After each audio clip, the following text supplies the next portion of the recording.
আপনাদেরকে ঘটনা বলার আগেই একটা কোশ্চেন করি এবং সেই কোশ্চেনটা হচ্ছে যে আপনার প্রাণ বড় নাকি আপনার মা বাবার সম্মান বড়। এই কোশ্চেনের উত্তরটা আপনারা কমেন্ট বক্সে লিখুন এই ঘটনাটা শুনতে শুনতে। আজকের ঘটনা হচ্ছে ভারতের গুজরাটের রাজকোটের 6 এপ্রিল 2025 একটা ঘটনা ঘটবে, যেই ঘটনাটা পুলিশ একটা সাধারণ ঘটনা হিসেবে ভেবেছিল। পরবর্তী সময় একটা ছোট্ট কথায় সেই ঘটনাটার পুরো মোড়ই পাল্টে যায়। যেটাকে দেখে মনে হচ্ছিল একটা সাধারণ ব্যাপার, সেটা একটা মার্ডার মিস্ট্রিতে পরিণত হয়। দুপুরবেলা তখন ঠিক 4:30 বাজে। পুলিশের কাছে এক ব্যক্তি ফোন করে বলে যে রাজকোটের যে বাইপাস রোড আছে সেইখানে একটা বুলেট বাইক দুমড়ে মুচড়ে অবস্থায় পড়ে আছে। মোস্ট প্রবাবলি সেই বাইকটার অ্যাক্সিডেন্ট হয়েছে এবং সেই বাইকের পাশেই এক ব্যক্তি অজ্ঞান হয়ে পড়ে আছে, তার অনেক ব্লাড লস হয়ে গেছে, আপনারা তাড়াতাড়ি আসুন। পুলিশ খানিকক্ষণের মধ্যেই সেই স্থানে পৌঁছায়। যে ব্যক্তি ফোন করেছিল সেও ওখানে দাঁড়িয়েছিল। তাকে জিজ্ঞাসা করা হয় যে আপনি কখন দেখেছেন। তখন সে বলে যে এই তো আমি একটু আগেই যাচ্ছিলাম, হঠাৎ করে আমি এই জায়গাটা ক্রস করে গেছি, কিন্তু আমার চোখে রাস্তার সাইডে কিছু একটা পড়ে থাকতে দেখি। আমি গাড়িটা থামিয়ে ব্যাকে আসি এবং ব্যাকে এসে এই অবস্থা দেখি। আমার মনে হচ্ছে বাইক আরোহীর প্রাণ অনেক আগেই চলে গেছে। আমি অনেক ডাকাডাকি করে তাকে জ্ঞান ফিরিয়ে আনার চেষ্টা করেছি। পুলিশ বাইকের অবস্থা দেখেই একটা আইডিয়া করে নিয়েছিল যে বাইক চালকের প্রাণ হয়তো আর নেই। তারা সঙ্গে সঙ্গে বাইক চালককে চেক করে। তারা বুঝতে পারে যে বাইক চালকের প্রাণ নেই, তো বাইক চালকের বডিটা ওখান থেকে উদ্ধার করে তারা ময়নাতদন্তের জন্য পাঠিয়ে দেয়। আপাত দৃষ্টিতে এটা একটা অ্যাক্সিডেন্টের কেস, কিন্তু যে সময়ে অ্যাক্সিডেন্ট হয়েছে সেটা পুলিশকে নির্ণয় করতে হবে। কোন গাড়িতে অ্যাক্সিডেন্টটা হয়েছে সেটাও নির্ণয় করতে হবে। আর রাজকোটের এই যে বাইপাস রোডটা আছে সেই রোডের অবস্থা খুব একটা ভালো না, প্রচুর ভাঙাচোরা জায়গা আছে। তো সেই ক্ষেত্রে অনেক সময় নিজে থেকেই স্পিডে থাকলে গাড়ি অ্যাক্সিডেন্ট হয়েছে। এটা কি সেরকম কোনো কেস? পুলিশ বাইকের একদম যে ফ্রন্ট পার্টটা আছে সেটা দেখে কিছুটা একটা আইডিয়া করে যে না, এটা সেই রকম কোনো অ্যাক্সিডেন্ট না। সেই রকম অ্যাক্সিডেন্ট হলে বাইকের পিছন দিক আর সামনে দিক এইরকমভাবে দুমড়ে মুচড়ে যেত না। এটা নিশ্চয়ই কোনো একটা গাড়ি বা কোনো লরি তাকে ধাক্কা দিয়েছে। পুলিশ এবার ভাবে যে ঠিক আছে, সিসিটিভি ওখানে চেক করা যাক। এবার রাজকোটের বাইপাস রোড, সেই রোডে খুব একটা বেশি যেত না লোক, সেই রোডে খুব একটা দোকানপাটও নেই যে সিসিটিভি তারা দেখবে। কিন্তু এই যে রাজকোটের বাইপাস রোড আছে সেটা তো একটা মেইন রোডের সাথে কানেকশন আছে এবং এই বাইপাস রোডটাও অনেক লম্বা, তো কোথাও না কোথাও একটা সিসিটিভি তো ক্যামেরা পাওয়া যাবে। তো প্রথমে পুলিশকে ঠিক করতে হবে যে এই ব্যক্তির কখন এক্স্যাক্ট অ্যাক্সিডেন্ট হয়েছে। সেই জিনিসটা জানার জন্য ময়নাতদন্তের রিপোর্টে তারা ওয়েট করে। ময়নাতদন্তের রিপোর্ট আসে এবং সেই রিপোর্টে তারা জানতে পারে যে 4:30 সময় তাদের কাছে এক ব্যক্তি ফোন করে এই অ্যাক্সিডেন্টের ব্যাপারে জানিয়েছে। তার ঠিক 2 ঘন্টা আগে ওই 1টা থেকে 2টোর মাঝে এই অ্যাক্সিডেন্টটা হয়েছে। তাহলে সেই সময় সিসিটিভিটা তাদের দেখতে হবে। পুলিশের আরও একটা এখানে কাজ আছে যে এই বাইক আরোহী কে সেই ব্যাপারে তাদের জানতে হবে এবং সেইটা খবরি দিয়ে একটু খবর নেওয়ার পরেই তারা জানতে পারে যে রাজকোটের এক ব্যবসায়ীর সুপুত্র এই ব্যক্তি। তার বাবাকে ডাকা হয়, সঙ্গে তার ওয়াইফও চলে আসে। বাইক আরোহীর নাম জানা যায় রবি মাকরানা। এই রবি মাকরানা একটা কাজে সে রাজকোট থেকে একটু বাইরে গেছিলো। বেশিরভাগ সময়ই সে বাইক নিয়ে যায় এবং বাইক নিয়ে ফেরে। অনেক সময় তো রাতও হয়ে যায়। তার ওয়াইফ বারবার এই কথাটাই বলতে থাকে যে আমার হাজব্যান্ডকে কে এইভাবে মারলো, আমি তার শাস্তি চাই। সে প্রচণ্ডভাবেই পুলিশ স্টেশনের মধ্যেই কান্নাকাটি করছে। আর এইদিকে তার বাবা একদম নিশ্চুপ হয়ে আছে। সে ভাবছে তার ছেলের একটা লাইফ এইভাবে বাইকের জন্য নষ্ট হয়ে গেল। নানান রকমভাবে সে ভাবছে পিতার কী অবস্থা হয় সে বেঁচে থাকতেই যখন তার সন্তান মারা যায়। তো তার বডিটা হ্যান্ড ওভার করে দেওয়া হয় ফ্যামিলিকে, তার শেষকৃত্য হয়ে যায়। এইবার পুলিশ দেখছে সিসিটিভি ফুটেজ এবং সিসিটিভিতে তারা ওই রোডে তো তেমনভাবে সিসিটিভি পায়নি, কিন্তু অনেকটা দূরে একটা সিসিটিভি পায় এবং সেই সিসিটিভিতে ওই 1টা থেকে 2টোর মধ্যে যতগুলো গাড়ি ওই জায়গাটা ক্রস করে গেছে প্রত্যেকের নাম্বার প্লেট নিয়ে তারা চেক করতে থাকে এবং প্রত্যেক ব্যক্তিকে তারা ডেকে ডেকে জিজ্ঞাসাবাদ করতে থাকে। 15 থেকে 17 জনকে তারা ডেকে ডেকে জিজ্ঞাসাবাদ করে এবং সেই জিজ্ঞাসাবাদের পর তারা এক ব্যক্তিকে ক্লোজ ডাউন করে। তার নাম হচ্ছে অক্ষয়। এবার এই অক্ষয়কে ক্লোজ ডাউন করার মানেটা কি? সে হচ্ছে সেই ব্যক্তি যে ওই অ্যাক্সিডেন্টের সবথেকে ক্লোজেস্ট টাইমে ওই এরিয়া থেকে বেরিয়েছে। তো তার উপর তো সন্দেহ আসা একদম উচিতই। পুলিশ থানায় ডেকে তাকে জিজ্ঞাসাবাদ করে, কিন্তু সেই ব্যক্তি বলে যে হ্যাঁ, গাড়ি তো আমি ড্রাইভ করি, আমি সেই সময় গেছিলাম, অ্যাক্সিডেন্ট হয়েছে কিনা আমি জানি না, এটা আপনারা কেন বলছেন? এই সমস্ত কিছু বলে পুলিশকে গোল গোল ঘোরায়। এবার পুলিশ ভাবে যে ঠিক আছে, এদের প্রত্যেককে জিজ্ঞাসাবাদ করেছি, প্রত্যেকেই মোটামুটি সমস্ত কিছু যা বলেছে তাতে কোনোভাবেই প্রমাণ করা যাচ্ছে না অ্যাক্সিডেন্টটা কেউ এখানে করেছে। এবার পুলিশের এই কথাটা কেন মনে হলো যে এই অ্যাক্সিডেন্টের পিছনে একটা রহস্য থাকতে পারে? সেটা হচ্ছে যে যারাই ভুল করে অ্যাক্সিডেন্ট করে ফেলে তাদের মধ্যে বেশিরভাগই থানাতে একবার খবর দিয়ে দেয়। থানাতে খবর দিয়ে দিলে এইসব কেসে কিন্তু তারা বেইল পেয়ে যায়, তাদের পরবর্তী সময় প্রবলেম খুব একটা হয় না। কিন্তু যারা অ্যাক্সিডেন্ট করে পালিয়ে যায় তাদেরই সবথেকে বড় সমস্যাটা হয়, তাদের এগেনস্টে অনেক সময় মার্ডার কেসও লাগিয়ে দেওয়া যেতে পারে। তো সেই ক্ষেত্রে পুলিশ ডিসাইড করে যে 15 থেকে 17 জনকে তারা থানাতে ডেকে জিজ্ঞাসাবাদ করেছিল তাদের প্রত্যেকের বাড়ি যাবে এবং প্রত্যেকের বাড়ি গিয়ে তারা গাড়িগুলোকে চেক করবে। অ্যাক্সিডেন্ট হলে গাড়িতে তো কোনো না কোনো সাইন থাকবেই। সেই মোতাবেক প্রত্যেকের বাড়ি যেতে যেতে তারা যখন শেষে অক্ষয়ের বাড়িতে যায় তখন তারা দেখে যে তার গাড়িটা ওকে আছে, কিন্তু তার গাড়িতে পেইন্ট করানো হয়েছে, সেটা ক্লিয়ারলি বোঝা যাচ্ছে। রঙের গন্ধ প্রচণ্ডভাবেই বেরোচ্ছে।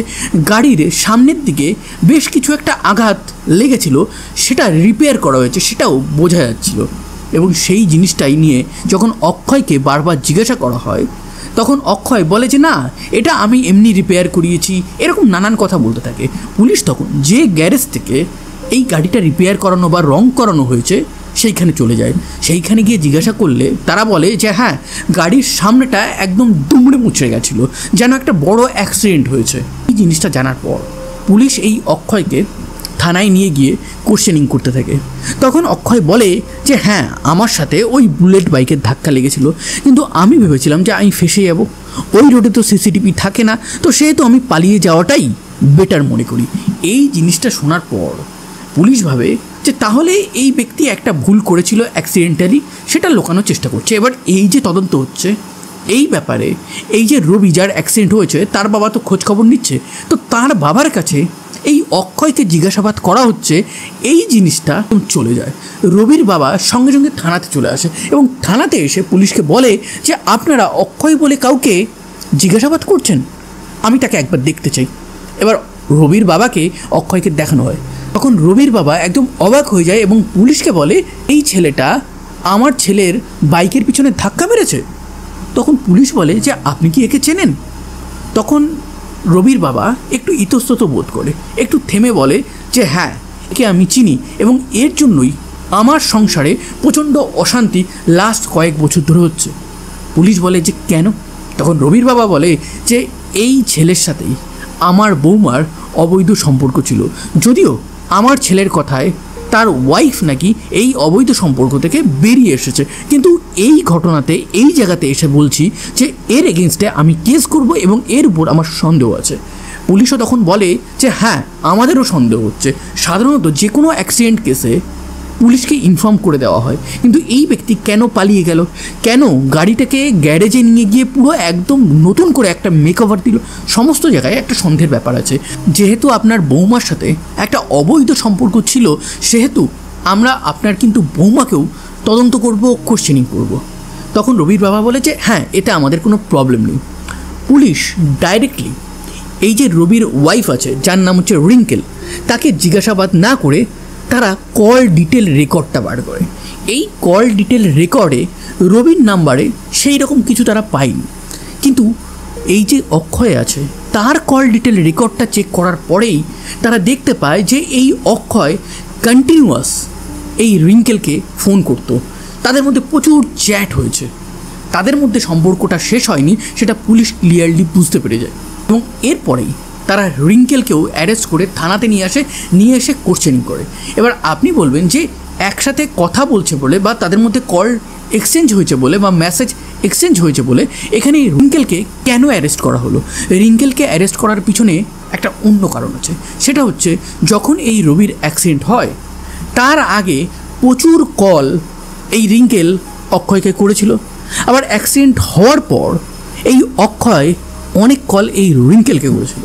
তো সমস্ত কিছু কোথাও যেন একটা প্রি কানেক্টেড মনে হচ্ছে। তো সেহেতু পুলিশ একদম সামনে বসে স্পেশাল টেকনিকে এদের জিজ্ঞাসাবাদ শুরু করতেই এরা দুজন খানিকক্ষণেই ভেঙে পড়ে এবং তারা বলে যে আমরা কখনোই চাইনি এই রবিকে মারতে, রবি নিজেই মরেছে, এটার জন্য সেই দায়ী।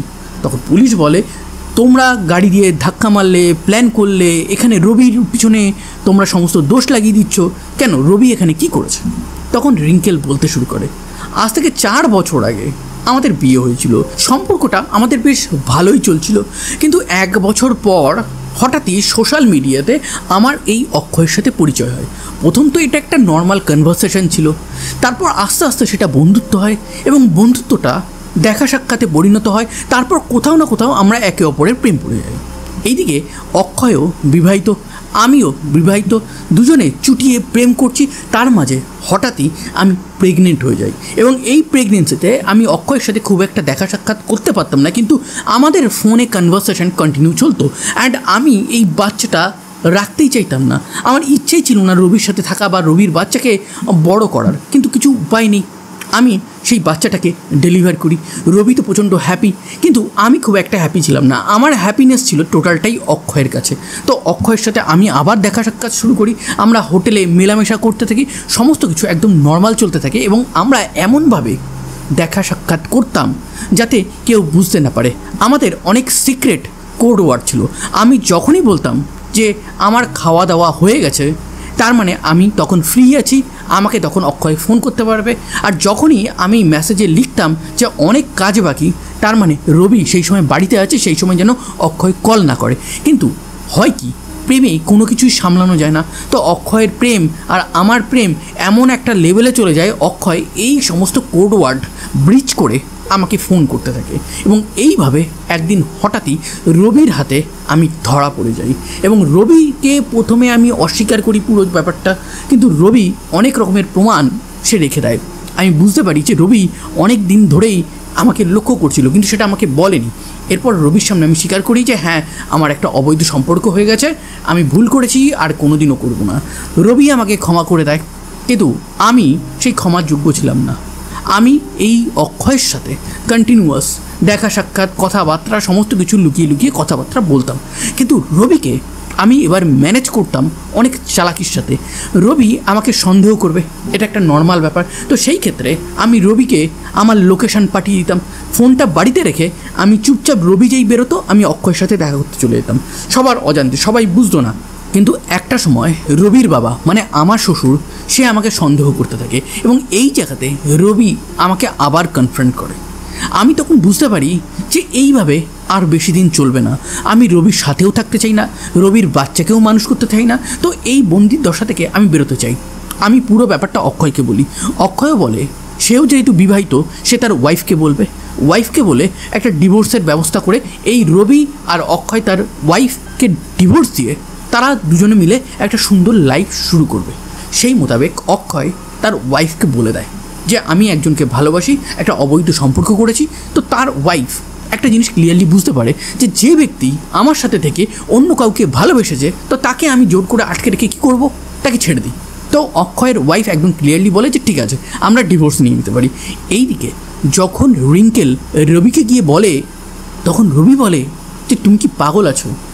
ডিভোর্স আমাদের ফ্যামিলিতে ওইসব কোনো দিনই আসে না।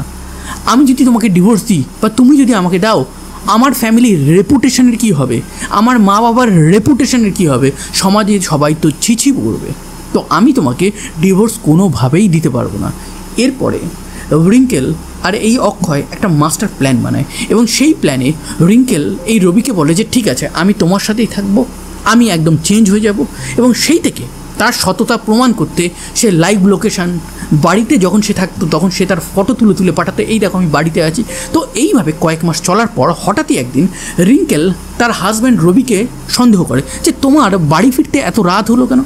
উল্টো দিকে এই রবি কিন্তু বাড়িতে রাত করেই ফিরতো, তার কাজ করে ফিরতে রাত হতো, সেটা জানতো। কিন্তু রিঙ্কেল হঠাৎ করে এই সন্দেহটা করেছে দেখে এই রবি তার লোকেশানটা এই রিঙ্কেলকে সবসময় শেয়ার করতো, কোথাও গেলে তার ফটোটাও পাঠিয়ে দিত। তো এইভাবে চলছিল এবং এইটা ছিল প্ল্যানের একটা জায়গা যেখান থেকে এই রবি কোথায় যাচ্ছে সেই লোকেশনটা। এরপরে রিঙ্কেল আর অক্ষয় একটা প্ল্যান বানায়। সেই প্ল্যানে তারা ডিসাইড করে যে যখন রবি কাজের জন্য বেরোবে তখন একটা সুপারি কিলার হায়ার করে এই রবিকে শ্যুট আউট করিয়ে দেবো।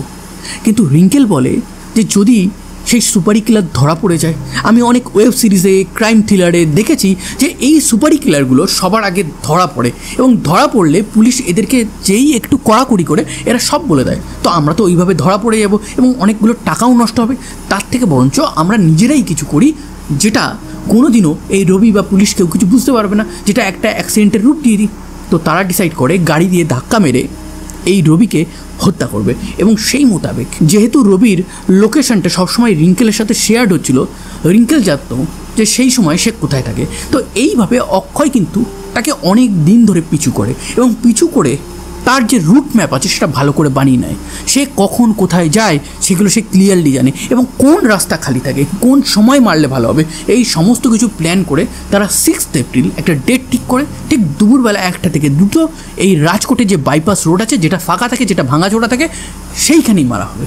এবং সেই মোতাবেক সেই কাজটা হয়। এবং সেই দিন কী ঘটেছিল তার কিছুটা বর্ণনা অক্ষয় এই পুলিশকে দেয়। অক্ষয় বলে যে আমি যখন গাড়ি নিয়ে পিছু করছিলাম এই রবির, তখন রবি বুঝতে পারে যে আমাকে কেউ পিছু করছে। তখন রবি একবার বুঝতে পেরে সাইডে বাইক দাঁড় করিয়ে একটা চায়ের দোকান থেকে চা খায়।